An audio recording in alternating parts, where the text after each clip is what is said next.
How you doing, everyone? Just gonna have a look at Loopring LRC token, and I'm really kind of confused with where Loopring is currently. Don't know if you remember. I've mentioned previously that Loopring has always been my sort of go-to token when Bitcoin's had a correction and then flips back to the upside. And normally, if we see a 5 or 8% increase in Bitcoin, we could kind of bank on seeing a upwards of a 30% little moonshot from LRC. I actually made a short not that long ago actually, and it just showed the best recovery in tokens, and LRC was 39% recovering after the 4th of December.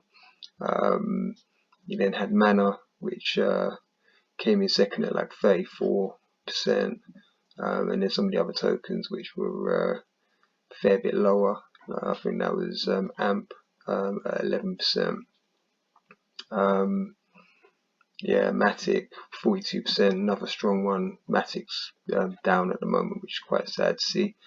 So yeah, and then ADA did next to nothing. It's still doing next to nothing. So what to look for next on Loopring is well, essentially we've just lost the 786, and we've spent the last 4 days essentially wicking above and below. So from the low to the high, recent low to the high, going back to late October 21 when the move began, and we rose up to like 3.8. What to look for?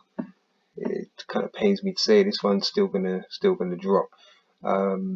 So if we're gonna be super bullish on LRC, we're gonna see a move from here that will essentially resemble something like this, and the staircase back up to sort of like the 295 mark.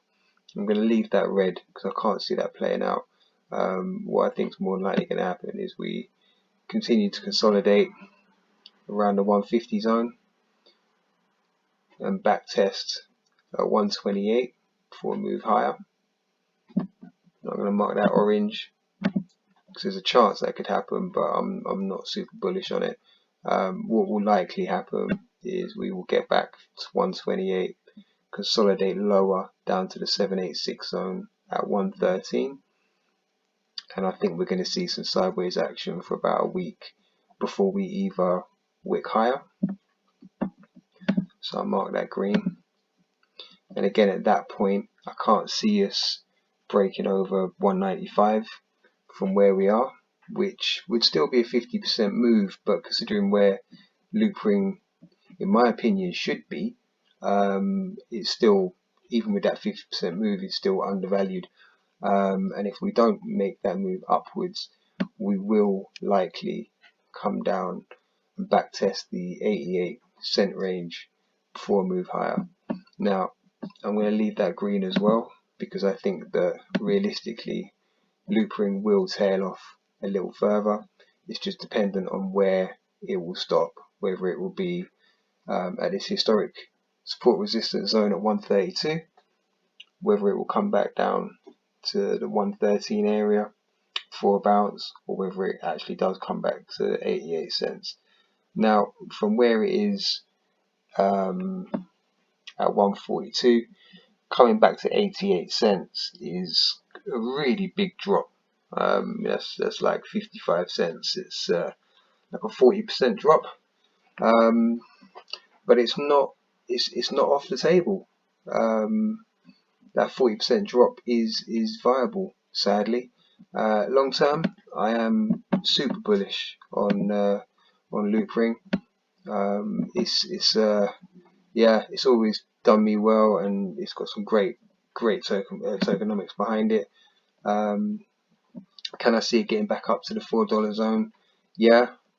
In 2022, I think it will see that and surpass it. But for now, I think that a moonshot from where we are would be great to see.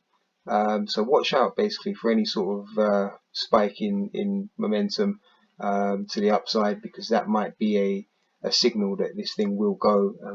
Like I've shown before in previous videos, when it goes really quickly and it goes really well. So watch out for a move, but again, do not be surprised if we see some tailing off before a spike upwards. Alright, hope you enjoyed the video. Please do remember to like and subscribe, and I'll see you all soon.